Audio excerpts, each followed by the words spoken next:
Record on this. Oke.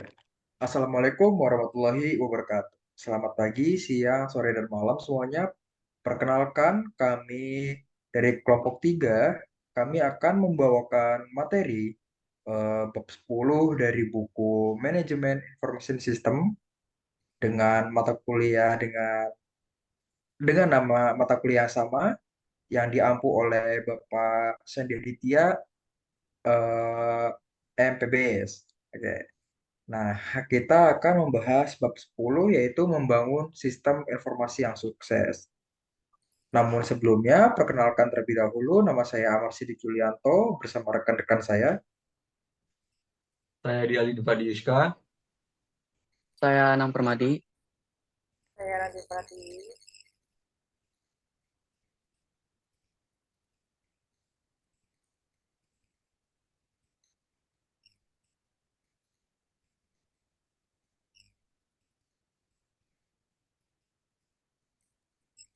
Saya yang pada Oke, kalau begitu kita akan mulai dari materi yang pertama.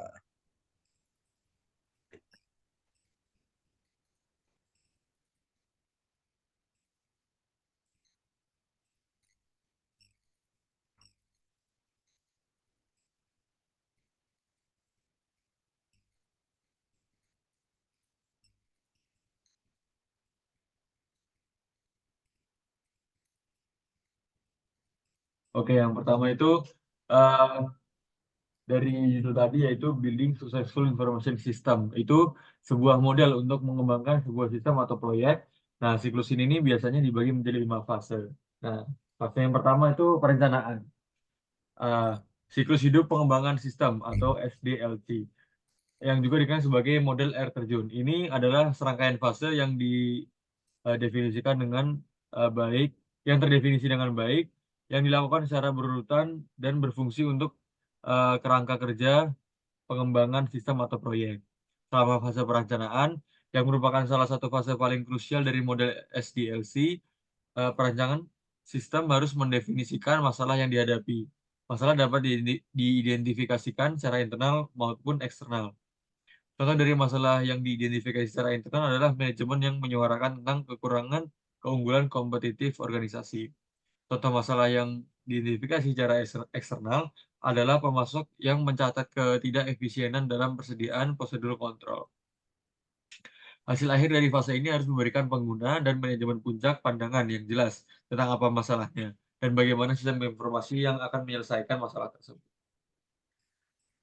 Yang kedua, ada pembentukan satuan tugas. Nah, di dalam pembentukan satuan tugas ini, untuk memastikan keberhasilan sistem informasi, pengguna harus memiliki masukan dalam tahap perencanaan, pengumpulan, kebutuhan, dan analisis, desain, dan fase implementasi. Untuk tujuan ini, dibentuklah satuan gugus tugas ini.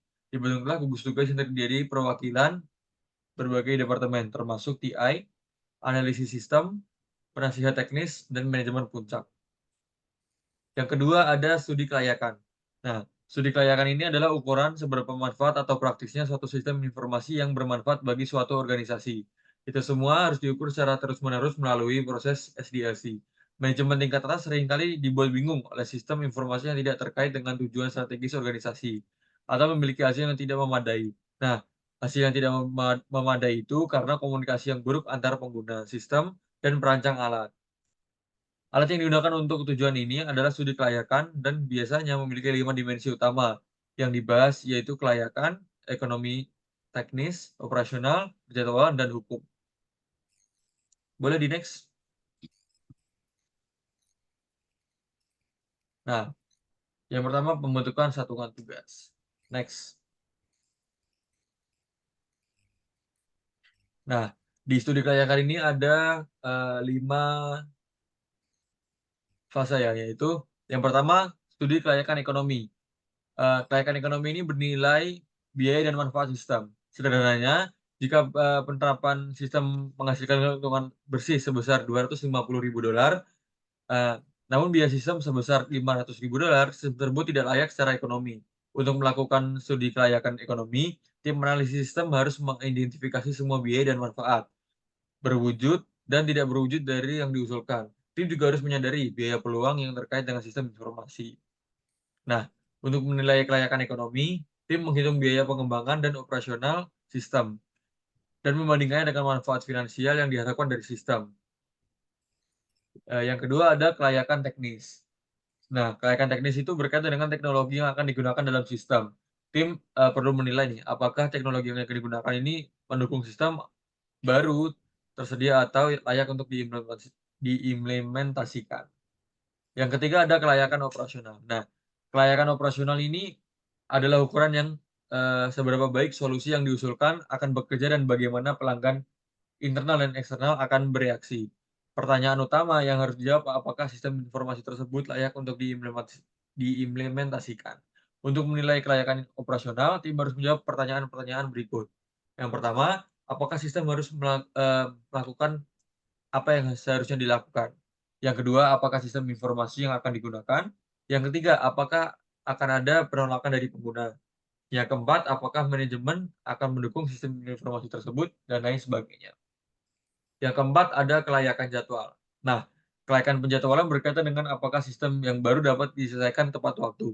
Sebagai contoh, sebuah organisasi itu membutuhkan sebuah kabel jaringan yang lebih sedikit dengan segera karena bencana yang menghancurkan jaringan. Nah, tapi sistem yang baru ini nggak bisa dapat kiriman tepat waktu. Kehilangan pelanggan dapat memaksa organisasi keluar dari bisnis. Nah, dalam hal ini, sistem yang diusulkan tidak layak dari sudut pandang jadwal. Masalah tenggat waktu yang terlewat adalah umum di bidang sistem informasi. Tetapi desainer seringkali dapat meminimalisir masalah ini dengan menggunakan alat bantu manajemen proyek. Yang kelima, ada kelayakan hukum. Nah, kelayakan hukum ini berkaitan dengan masalah hukum. Biasanya tim harus menjawab pertanyaan-pertanyaan seperti berikut. Nah, yang pertama, apakah sistem akan melanggar hukum di negara di mana sistem tersebut digunakan? Yang kedua, apakah ada dampak politik dari penggunaan sistem ini? Yang ketiga, apakah akan ada konflik antar sistem yang diusulkan dan persyaratan hukum? Ini memungkinkan perancang untuk membuat keputusan apakah pengembang sistem perlu dilanjutkan atau tidak. Keputusan ini harus dikoordinasikan dengan tim-tim lain. Seperti itu. Mungkin selanjutnya boleh dilanjutkan.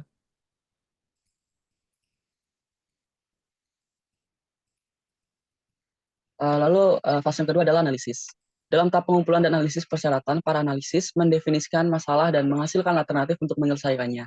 Selama fase ini, tim berusaha untuk memahami persyaratan untuk sistem, menganalisis untuk menentukan masalah utama dengan sistem, dan mencari cara untuk memecahkan masalah dengan merancang sistem baru. Langkah pertama dalam fase ini adalah mengumpulkan persyaratan. Beberapa teknik yang dapat digunakan untuk langkah ini antara lain wawancara, survei observasi, dan pendekatan GAD. Tujuannya adalah untuk mengetahui hal-hal berikut.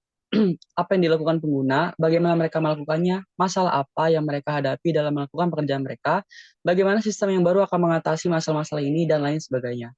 Semua informasi ini dapat direkam dan tim menggunakan informasi ini untuk menentukan apa yang harus dilakukan oleh sistem dan data apa yang dibutuhkan agar proses ini dapat dilakukan atau analisis data. Tim menggunakan informasi yang dikumpulkan selama fase-fase pengumpulan persyaratan untuk memahami masalah utama, mendefinisikan ruang lingkup proyek, termasuk apa yang harus dilakukan dan tidak boleh dilakukan. Next. Lalu fase selanjutnya adalah fase desain, yaitu selama fase desain, analis memilih solusi yang paling realistis dan menawarkan hasil tertinggi untuk organisasi. Rincian dari solusi yang diusulkan akan diuraikan dan output dari fase ini adalah dokumen dengan spesifikasi yang tepat untuk mengimplementasikan sistem, termasuk file dan database, formulir dan laporan, dokumentasi, prosedur, perangkat keras dan perangkat lunak, jaringan komponen, dan spesifikasi sistem secara umum. Secara umum, fase desain tersendiri ada 3 bagian, yaitu desain konseptual, desain logis, dan desain fisik.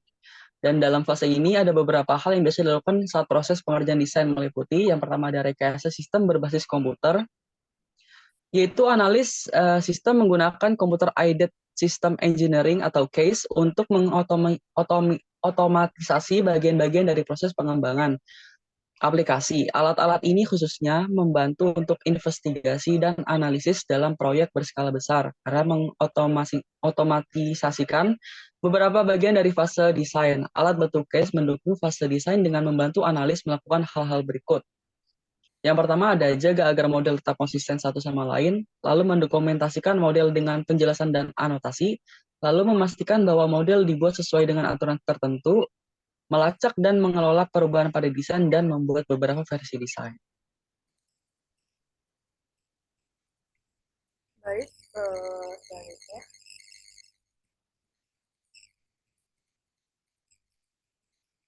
Selanjutnya adalah pembuatan prototype. Prototype telah mendapatkan popularitas dalam merancang sistem informasi karena kebutuhan dapat berubah dengan cepat dan kurangnya spesifikasi untuk sistem dapat menjadi masalah. Nah, pembuatan prototype juga merupakan cara tercepat untuk menjalankan sistem informasi. Prototype biasanya digunakan untuk tujuan berikut. Yang pertama yaitu mengumpulkan persyaratan sistem. Nah, selama fase perencanaan, merancang prototype dan menunjukkannya kepada pengguna adalah cara yang baik untuk mengumpulkan informasi tambahan dan menyempurnakan persyaratan untuk sistem yang diusulkan. Yang kedua adalah membantu menentukan persyaratan sistem. Nah, jika pengguna tidak yakin tentang jenis sistem informasi apa yang mereka inginkan, prototipe dapat berfungsi sebagai alat yang berharga untuk mendemonstrasikan fungsionalitas kemampuan sistem. Yang ketiga adalah menentukan kelayakan teknis sistem. Jika sebuah sistem tidak layak secara teknis atau tampaknya menjadi tidak layak, prototipe dapat digunakan untuk menunjukkan kepada pengguna bahwa tugas tertentu masih dapat dilakukan.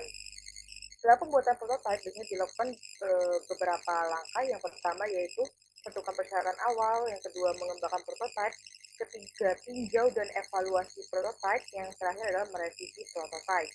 Nah, next selanjutnya yaitu adalah prototyping development tool. Banyak alat yang dapat digunakan untuk membangun sebuah sistem prototype.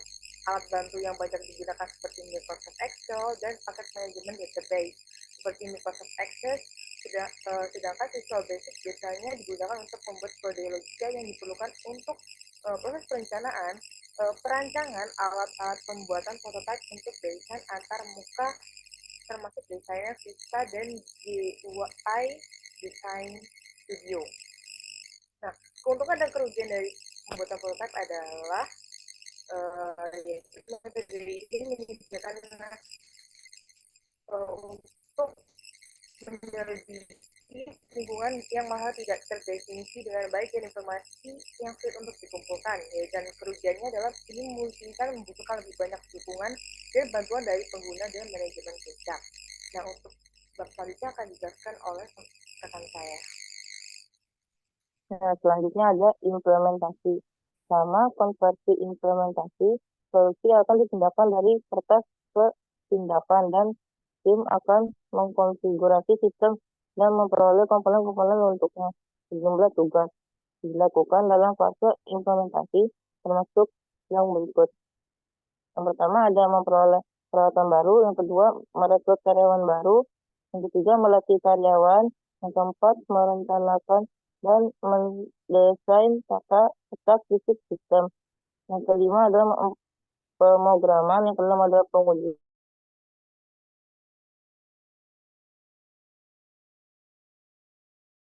yang ketiga adalah perancangan langkah-langkah keamanan dan membuat rencana pemulihan bencana. Ketika semua sistem informasi siap untuk dikonversi pada rancang memiliki beberapa opsi. Dalam konversi sejajar, sistem lama dan baru berjalan secara bersamaan untuk waktu yang singkat untuk mempermudah sistem baru berfungsi dengan benar. Dalam konversi bertahap, setiap modul dari sistem baru dikonversi bagian yang sesuai dari sistem lama ditarik dari penggunaan. Proses ini berlanjut sampai seluruh sistem beroperasi. Selanjutnya ada dalam konversi langsung. Sistem lama dihentikan dan sistem baru diterapkan. Selanjutnya ada dalam konversi pilot. Analis memperkenalkan sistem hanya di area terbatas dari organisasi, seperti divisi atau departemen. Jika sistem berfungsi dengan benar, itu diterapkan di sisa organisasi secara bertahap atau sekaligus. Yang selanjutnya ada manajemen proyek.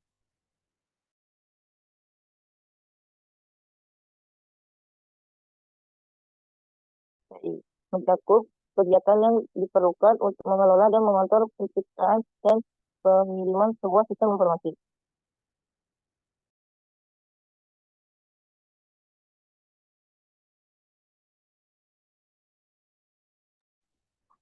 Nah, selanjutnya itu adalah bagian dari pemeliharaan atau maintenance.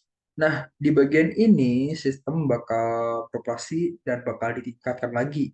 Dan juga akan ada perbaikan sistem yang pastinya telah dikembangkan dan diuji juga ya. Dan komponen perangkat keras ataupun perangkat lunak telah ditambahkan atau diganti. Jadi apapun ada masalah misalnya kayak bug ini itu bakal diselesaikan ya, di masa maintenance ini. Selanjutnya ada tren baru dari analisis dan desain sistem. Nah, macam-macamnya ada apa aja sih? Nah, pertama ada arsitektur orientasi layanan, yaitu filosofi pengembangan perangkat lunak dan sistem yang berfokus pada pengembangan, penggunaan, dan eh, penggunaan kembali blok-blok kecil kode yang mandiri untuk memenuhi kebutuhan perangkat lunak sebuah organisasi. Nah, arsitektur yang berorientasi layanan ini memungkinkan integrasi yang lebih baik antara aplikasi dan sistem yang ada. Selanjutnya ada pengembangan aplikasi cepat atau RAD. Nah, di sini bakal mengkonsentrasikan keterlibatan pengguna nih dan interaksi yang berkelanjutan antara pengguna sama developer ya, menggunakan fase perencanaan dan analisis dalam satu fase dan mengembangkan prototipe sistem. Nah, RAD menggunakan proses iteratif yang mengulangi langkah-langkah desain, pengembangan, dan pengujian sesuai dengan kebutuhan berdasarkan feedback dari pengguna. Ya, selanjutnya ada Extreme Programming atau XP, yaitu metode pengembangan aplikasi, perangkat lunak, dan proyek sistem informasi di mana proyek bakal dibagi menjadi fungsi-fungsi yang kecil dan developer tidak melanjutkan ke fase berikutnya sampai fase saat ini selesai. Setiap fungsi dari proyek secara keseluruhan dikembangkan secara bertahap, jadi gak bisa dilewatin gitu aja.